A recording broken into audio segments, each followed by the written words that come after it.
kurang kupas masalah ieu heula nya apa perjalanan dunia ya.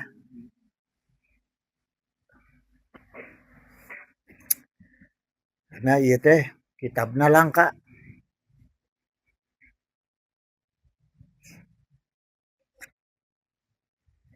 Tes tes. Assalamualaikum warahmatullahi wabarakatuh.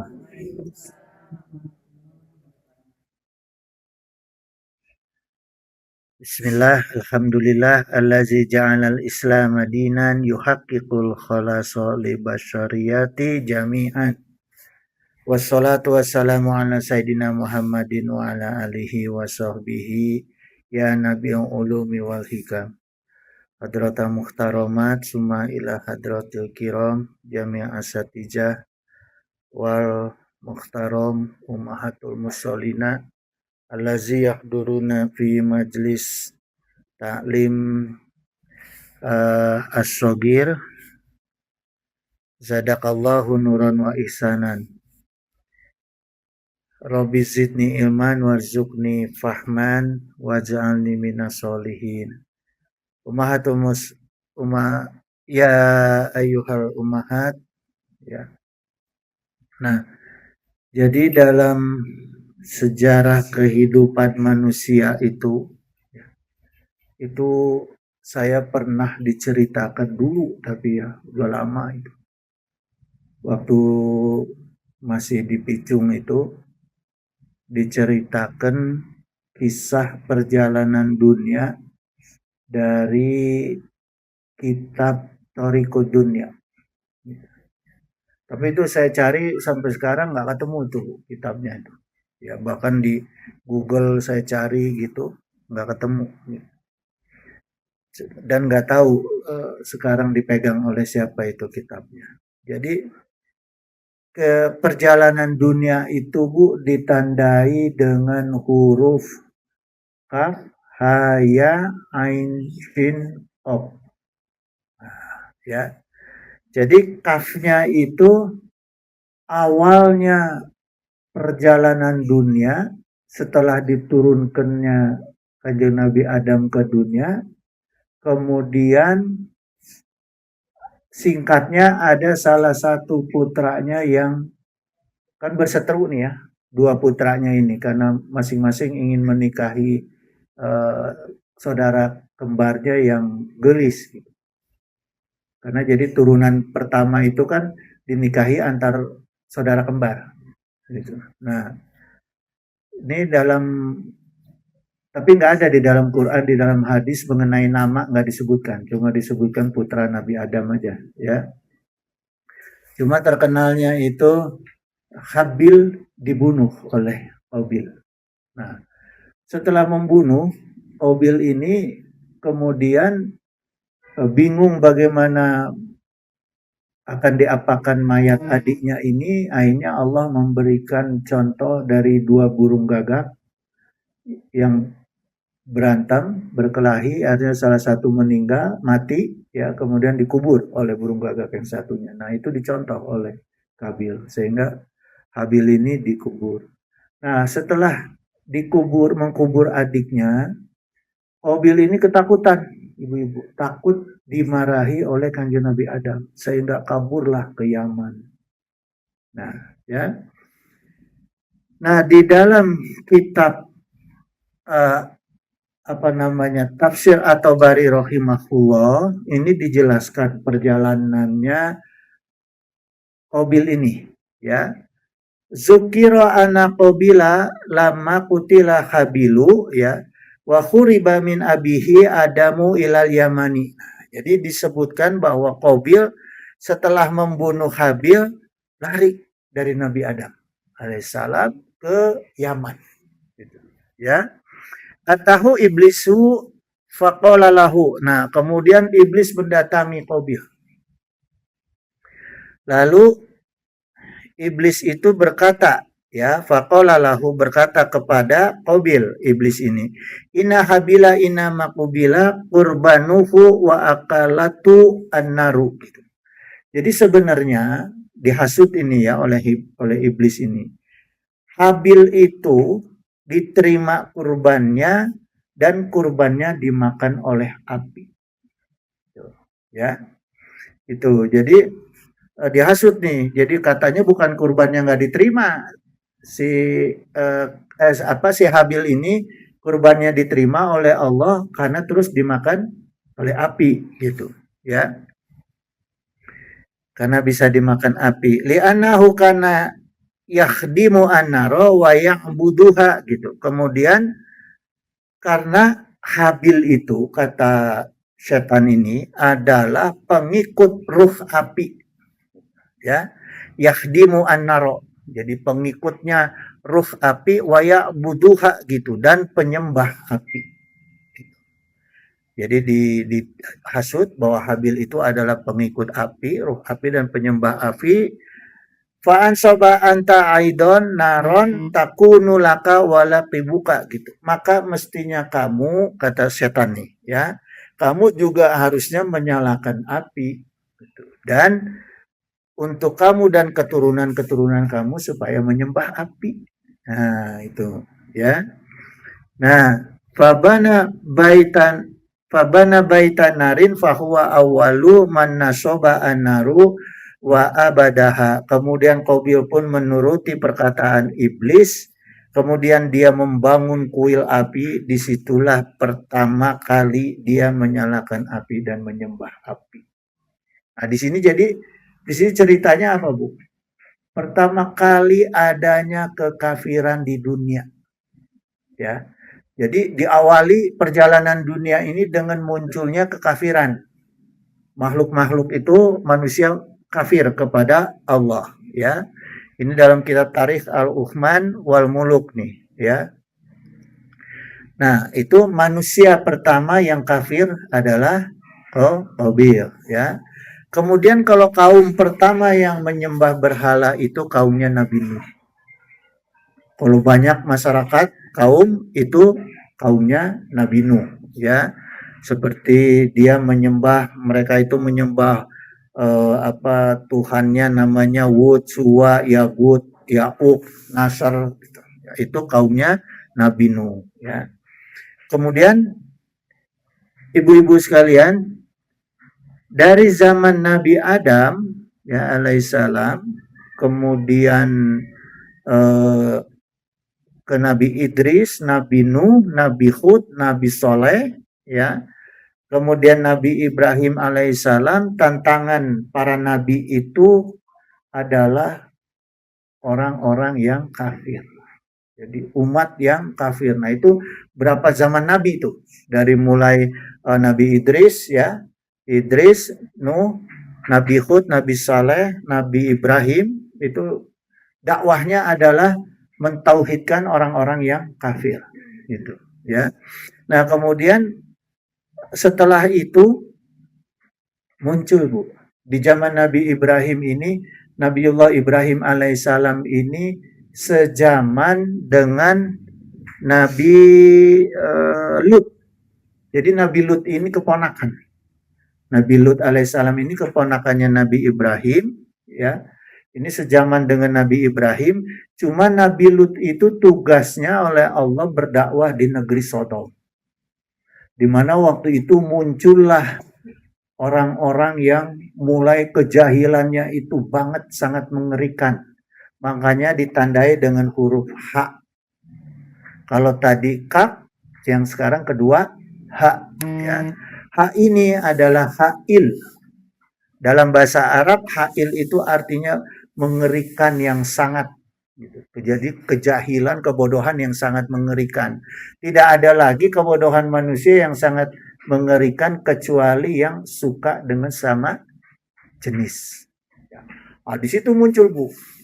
Jadi udah mah kafir, tambah lagi, gitu. Tambah lagi suka sama sejenis, gitu. Nah, ini di dalam kitab ini ditandai hurufnya perjalanannya, ya. Nah, kemudian itu Nabi Lut hidup di negeri Sodom sejaman dengan Nabi Ibrahim alaihissalam. Kemudian Nabi Ibrahim alaihissalam punya putra 2, ya. Satu Nabi Ismail, yang kedua adalah Nabi Ishak. Nah, Nabi Ishak dan Nabi Ismail dan Nabi Ibrahim itu tetap tugasnya itu hanya mendakwahkan orang-orang yang kafir, kecuali Nabi Lut. Ada tambahan gitu ya, untuk orang-orang yang hail gitu ya, orang-orang yang homoseksual. Nah, kemudian ibu-ibu, Nabi Ismail itu berdakwahnya di wilayah Mekah. Ya. Kalau Nabi Ishak itu wilayahnya, dakwahnya itu di Palestina, di Kanaan gitu. Ya, di Kanaan. Gitu. Jadi berdakwah di negeri Kanaan, di Palestina. Nabi Ishak ini orangnya santun, lembut, gitu. Orang yang kayak Nabi Ibrahim lah, gitu. Ya, ramah gitu. Nah, itu beliau berdakwah di negeri Kanaan. Kemudian dari Nabi Ishak ini lahir Nabi Yakub. Nah, dari Nabi Yakub inilah kemudian dari negeri Kanaan lahirlah Bani Israel. Ya, karena ada 12 putra Nabi Yakub. Nah, diantaranya Nabi Yusuf yang paling ganteng, yang kedua adalah adik bungsunya, lupa itu ya namanya siapa itu. Nah, terus yang paling kuat di antara anak Nabi Yakub itu adalah Yehuda, namanya Yehuda, yang kemudian jadi cikal bakal bangsa Yahudi. Nah, kemudian bangsa Yahudi inilah akhirnya diusir dari negeri Kanaan, dari Palestina. Mereka keluar sampai ke negeri Mesir. Nah, di sana itulah Bu kemudian bangsa Yahudi atau Bani Israelnya ini kemudian terjajah oleh kaum Kipti. Jadi bangsa asli Mesir, ya, kaum Kipti yang dirajai oleh Raja Fir'aun. Ya. Nah, ini akhirnya maka dari keturunannya Nabi Yakub ini lahirlah para nabi, di antaranya Nabi Musa, ya, Nabi Harun, Nabi Daud, Nabi Sulaiman, Nabi Zakaria, Nabi Yahya sampai Nabi Isa alaihissalam. Nah, di sini tugasnya para nabi ini ku Allah itu konsentrasinya adalah mentauhidkan dan menyelamatkan keluarga besar Bani Israel. Itu tugasnya, ya. Dari mulai Nabi Musa membawa kaum Bani Israel keluar dari Mesir, ya, sampai nyebrang lautan itu, ya, sampai kanjeng Nabi Isa itu Bani Israel, ya. Nah, kemudian ibu-ibu sekalian, dari keturunan Yakub ini ditandai dalam kitab Thariqud Dunya dengan huruf ya. Apa di sini maknanya? Adalah mulai bertumbuh kembanglah kaum Yahudi. Makanya ya. Jadi kaf ha ya. Nah, muncullah bangsa Yahudi, ya. Itu sampai kanjeng Nabi Isa. Yahudi itu tumbuh berkembang sampai kanjeng Nabi Isa, ya. Kemudian setelah kanjeng Nabi Isa, Yahudi itu mulai merosot, turun. Ya, mulai kekuasaannya itu mulai turun, ya, sampai mereka itu menunggu lahirnya pemimpin baru, nabi baru yang dari kalangan Bani Israel. Tapi ternyata Allah berkehendak lain, justru Allah melahirkan seorang manusia mulia yaitu Muhammad SAW. Nah, ini justru bukan dari Bani Israel tapi dari keturunan Ismail alaihissalam, ya, Nabiullah Ismail alaihissalam. Nah, dari sini makanya Bu, sesungguhnya orang-orang Yahudi kenapa datang ke Madinah? Karena mereka sudah dapat berita bahwa nanti akan ada pemimpin yang membebaskan dunia itu datang di Madinah. Jadi makanya orang Yahudi nggak ada yang di Mekah. Mereka kumpulnya di Madinah karena apa? Nunggu. Nah, cuma mereka kecewa karena ternyata yang datang ini bukan dari Bani Israel, tapi ternyata dari istri kedua. Jadi Nabiullah Ibrahim ini adalah bukan dari istri pertama, Bu, dari Hajar. Sayyidatina Hajar, istri keduanya Nabi Ibrahim, gitu, ya.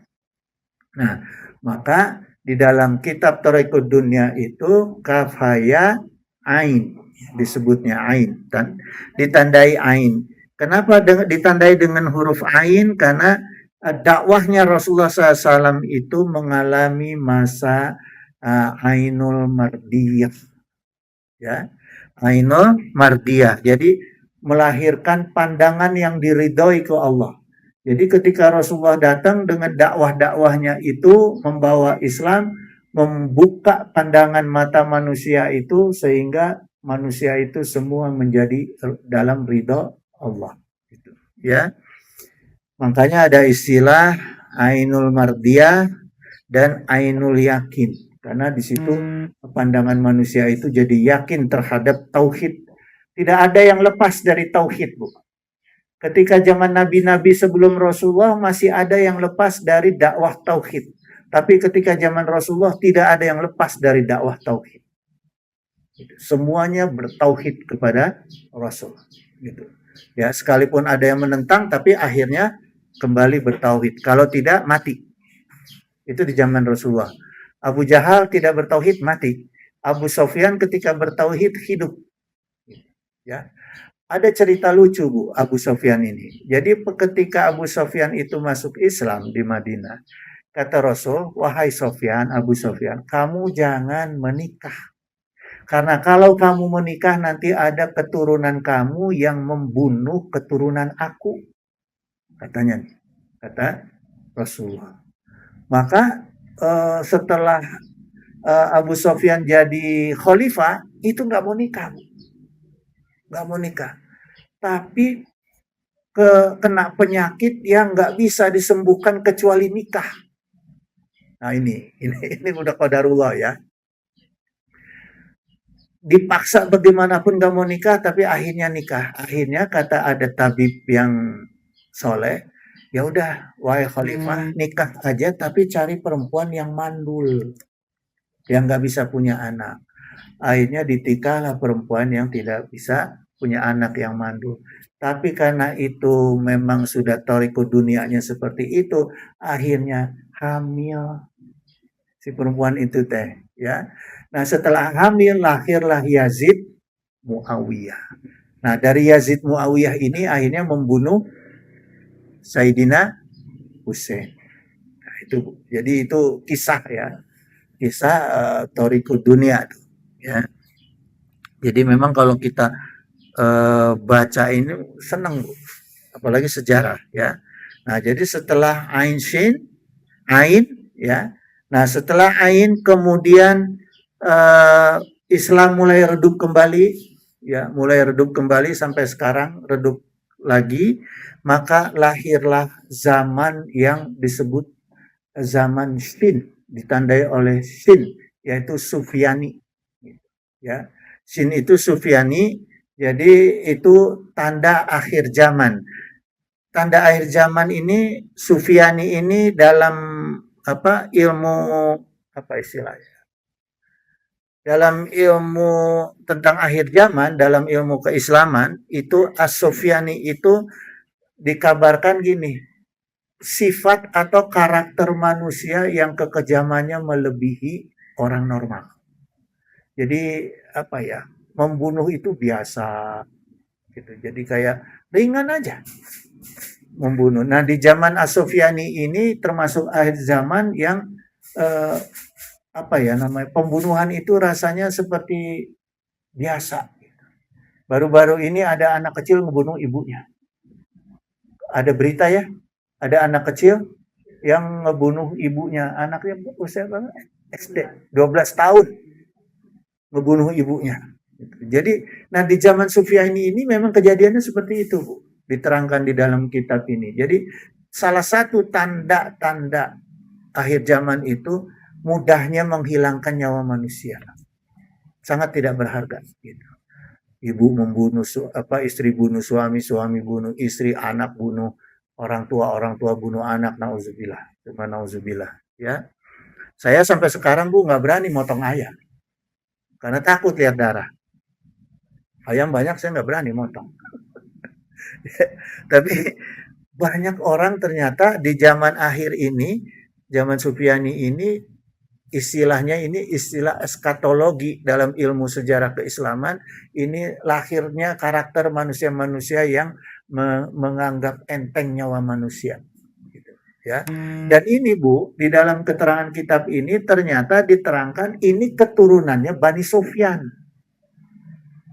Jadi mulai datangnya akhir zaman ini sampai nanti datangnya Yajuj Majuj sampai datangnya Dajjal, nanti saya ceritakan lebih jauh lagi ya di lain waktu. Itu ternyata pemantiknya itu atau pelopornya ya itu adalah dari kalangan Bani Sufyan. Sementara Imam Mahdi dan para tentaranya Imam Mahdi adalah keturunannya Rasulullah. Jadi itu ternyata dari dulu sampai sekarang ini yang akan berhadapan keturunannya Rasulullah dengan keturunannya Bani Sufyan. Gitu, Abu Sufyan ya. Karena Rasul sudah mengatakan kamu jangan nikah.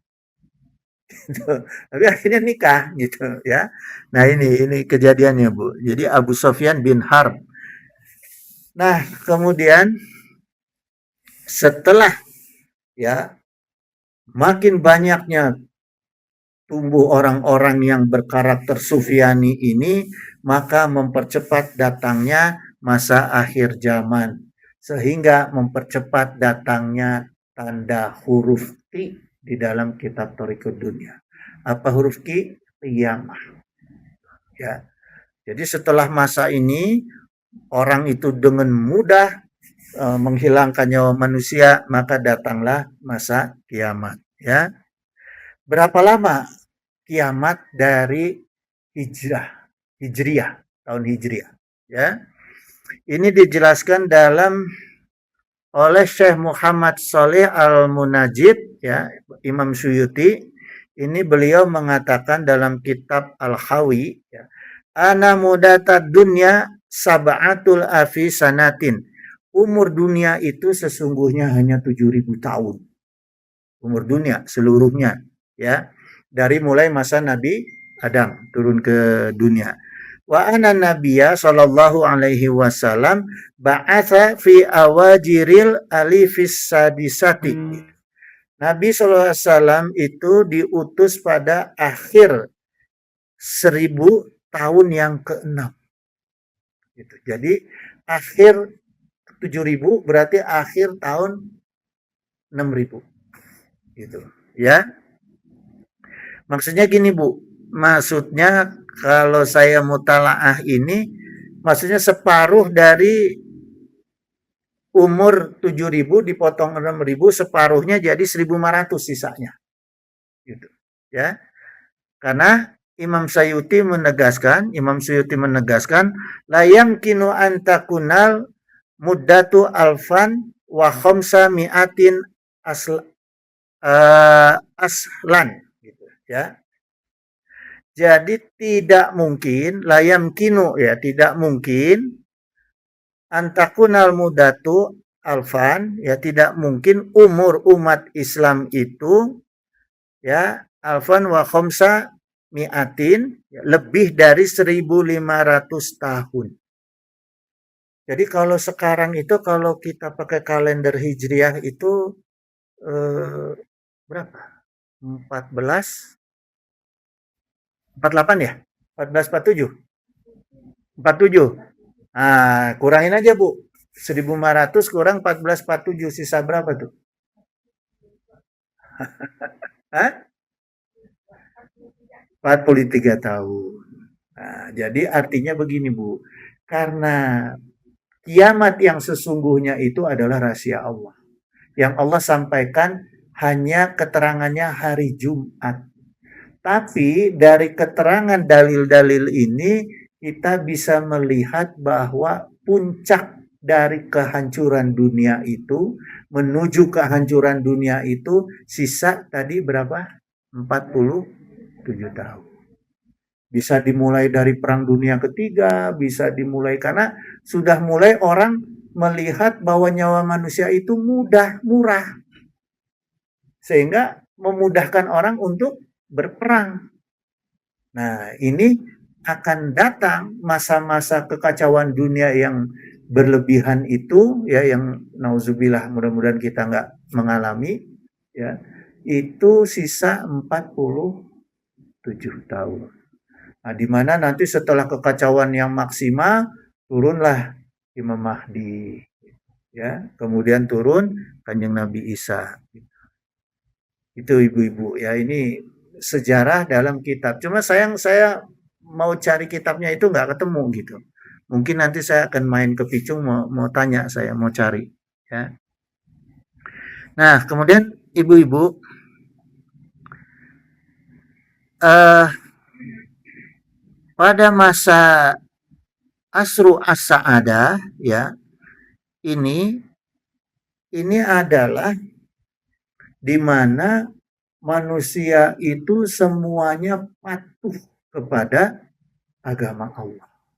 Patuh kepada firman Allah, ta'muruna bil ma'ruf wa tanhauna 'anil munkar wa tu'minuna billahi. Nah, kenapa zaman Rasul itu manusia dunia itu begitu indah, begitu selamat gitu ya, semua manusia selamat karena patuh kepada perintah Allah gitu ya, menyuruh kepada yang ma'ruf, saling mencegah dari yang mungkar, saling beriman kepada Allah gitu, saling mengingatkan. Nah, kalau sekarang kan kadang-kadang kita bingung, Bu. Kita mau ngasih tahu orang, kamu tolong jangan maksiat dong, takutnya diledekin nanti. Dasar so ustad. Ya. Jadi perintah Allah itu berhenti di masa sekarang. Gitu. Sehingga apa? Kita beda dengan zaman dulu, sahabat itu saling mengingatkan. Maka gini Bu, ya. Dalam kitab Ihya itu dijelaskan mengenai apa namanya munafik, ya. Orang yang orang yang beribadah, ya, beramal soleh, beribadah hanya karena ingin dilihat manusia, itu namanya riya. Tapi kalau ada orang yang beribadah, ya, dan tapi sebaliknya, kalau ada orang yang tidak mau ibadah, tidak mau beramal soleh karena takut dibilang riya oleh manusia, maka itu kafir. Itu kata Imam Ghazali. Gitu, ya. Jadi bagaimana yang sebenarnya jadinya, ya. Nah, inilah makanya hidup sekarang tuh agak serba susah gitu. Karena di zaman Rasulullah tuh sahabat sudah biasa saling mengingatkan, ya, saling mengajak, saling mengingatkan kepada kebaikan tuh udah biasa. Saling mengajak kepada iman. Kalau sekarang takut. Makanya ditegaskan oleh Al-Imam Ghazali, kalau kita ibadah karena pengen dilihat manusia, itu riya. Tapi kalau kita ibadah ngumpet-kumpet karena takut dibilang riya oleh manusia, maka kafir. Jadi yang sesungguhnya yang benar gimana? Yang benar ibadah itu jangan takut, jangan mau dilihat oleh manusia atau takut oleh manusia. Ibadah ya ibadah hanya karena Allah. Nggak ada dalam pikiran yang kaitannya dengan manusia sedikit pun. Nah, itu yang disebut ibadah yang sesungguhnya, gitu ya. Jadi salah juga tuh kalau kita ngumpet menyembunyikan amal karena takut dibilang ria, salah juga gitu. Justru harus memberi contoh yang baik gitu ya. Kemudian ibu-ibu sekalian, maka Rasulullah SAW itu menyampaikan gini, ya. Badal Islamu goriban wa yas'udu goriban kama ba'da fatuba lil goroba.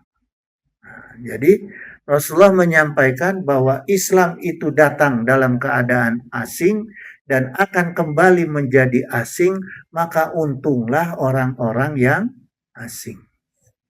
Orang yang asing yang bagaimana yang beruntung. Nah, ciri orang-orang yang tuba lil goroba, orang-orang asing yang untung itu yang dimaksudkan oleh Rasulullah pertama, allazina yusiluna ma'afsadan nasu mim ba'di min sunati. Ya.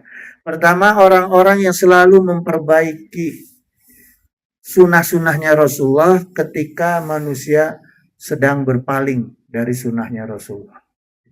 Ya, itu pertama, Bu. Seperti apa? Sekarang sedikit sekali, bahkan jarang orang laki yang mau miara jenggot. Coba lihat, ya. Sekarang tuh sedikit orang laki yang mau miara jenggot, bahkan ustadz aja nggak nggak mau miara jenggot. Tuh. Padahal itu teh sunnah, ya. Ini diriwayatkan oleh Umar bin Khattab, qala Nabi SAW, khaliful musyrikina, selisihilah orang-orang musyrik, wa firuliha wa afus syawariba, biarkanlah jenggot dan pendekkanlah kumis. Justru sekarang orang kebanyakan hayang dipikasiun kumis nawe kana jenggot aya, padahal sunnah Rasulullah jenggot. Ya, jadi dibalik ayeuna teh gitu. Kemudian Imam Nawawi rahimakumullah ya mengatakan gini, afu wa aufu wa arju wa wafiru gitu.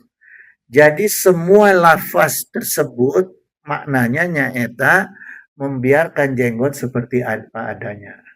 Jadi ada pendapat sebagian kalau menurut Imam Nawawi jenggot tuh nggak boleh dicukur sama sekali, Bu. Harus dilepas aja, biarin aja sakumaha. Tapi ada sebagian ulama yang mengatakan yang penting ada tapi dipelihara. Rapih gitu. Jangan sampai kelihatan non teh acak-acakan oge gitu. Karena Rasulullah itu jenggotnya rapih. Rasulullah itu, ya. Gitu. Jadi indah, tetap harus memperhatikan keindahan gitu. Ya. Kemudian waqala Nabi SAW aidon tubalil goroba, maka beruntung orang-orang asing itu fakila manil guroba ya Rasulullah. Kemudian ada seorang sahabat yang bertanya, siapa orang asing itu wahai Rasulullah? Qala unnasun solihuna fi unnasi sauin kasirin. Orang-orang soleh yang berada di antara orang-orang fasik yang jumlahnya banyak. Jadi ada orang yang tetap bisa mempertahankan kesolehannya di tengah orang-orang yang senang maksiat. Gitu, ya. Nah, zaman sekarang ini langka, Bu. Orang yang nggak ketularan maksiat tuh langka sekarang, gitu. Ya, insya Allah. Jadi ibu-ibu nih yang rajin ke majelis taklim, lebih rajin mana ibu ke majelis taklim apa ke pasar? Ya, yang rajin ke majelis taklim tuh termasuk tubalil goroba, termasuk orang asing yang untung gitu ya. Kemudian mayyashihim aksaru mimmayuti uhum, yang orang-orang tubalil goroba itu orang-orang yang menentang mereka lebih banyak daripada yang mengikuti mereka. Jadi orang yang mengikuti orang yang soleh di zaman orang yang umumnya maksiat itu sedikit gitu ya. Jadi kayak gini Bu ya, punten-punten ya. Ada kiai yang apa namanya sejuta umat. Tapi di satu sisi ada kiai yang umatnya sedikit gitu. Justru itu yang tubalil goroba. Ya. Karena apa? Sekarang justru lebih banyak orang yang ngajinya itu bagaimana mencari jamaah sebanyak-banyaknya. Bahkan dicampur pengajiannya dengan bid'ah supaya banyak yang datang. Gitu, ya. Dicampur dengan DJ, dicampur dengan musik. Wah, tak eta orang yang ngajinya benar coba yang hadir di sini. Mas, 1, 2, 3. Tapi jangan takut kita termasuk orang-orang yang untung. Gitu. Ya, itu ibu-ibu sekalian, ini jam berapa nih? Jam 5 kurang 5 menit ya.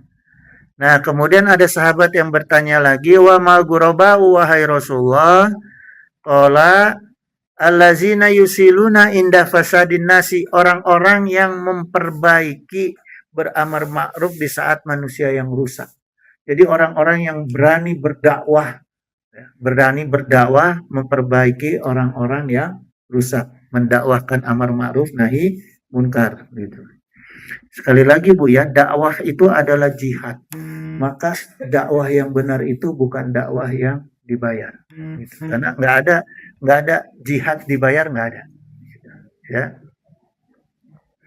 Kemudian selanjutnya pertemuan berikut saya akan jelaskan lebih jauh lagi ya mengenai uh, hadiah. Hadiah yang boleh diterima oleh para guru, para ulama seperti apa yang dicontohkan oleh Rasulullah. Bukan upah ya, hadiah gitu ya. Rasulullah menerima hadiah. Kenapa Rasulullah menerima hadiah? Pertama karena Rasulullah berdakwah dengan akhlaknya. Yang kedua Rasulullah berdakwah dengan ilmunya. Yang ketiga Rasulullah berdakwah dengan syafaatnya. Apa itu syafaat? Al khairi minal ghairi lil ghairi. Gitu. Jadi syafaat itu adalah meminta kebaikan pihak lain untuk orang lain atau untuk dirinya. Karena apa? Di sini Rasulullah berhak menerima hadiah karena Rasulullah selalu memintakan kebaikan umatnya kepada Allah. Makanya guru yang baik, guru yang benar adalah yang mau mendoakan jamaahnya atau murid-muridnya. Itu Bu ya. Kalau begitu boleh terima hadiah ya.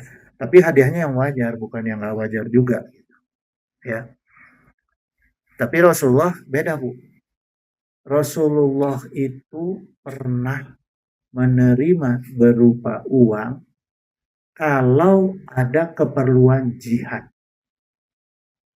Tapi kalau untuk keperluan dirinya Rasulullah tidak pernah mau. Yang Rasulullah terima kalau hadiahnya itu berupa makanan, minuman ya, itu boleh. Itu diterima oleh Rasulullah. Tapi kalau yang namanya harta atau uang itu Rasulullah terima hanya untuk kepentingan jihad fisabilillah. Ya. Itu ibu-ibu sekalian, insya Allah kita lanjutkan 2 minggu lagi ya. Minggu depan Pak Ike ya. Innahu salimun qarim ujibu da'wat wa yaqdi hajat. Subhanaka Allahumma wa bihamdika asyhadu an la ilaha illa anta astaghfiruka wa atubu ilaik. Wallahul muwaffiq ila aqwamit thoriq. Wassalamualaikum warahmatullahi wabarakatuh.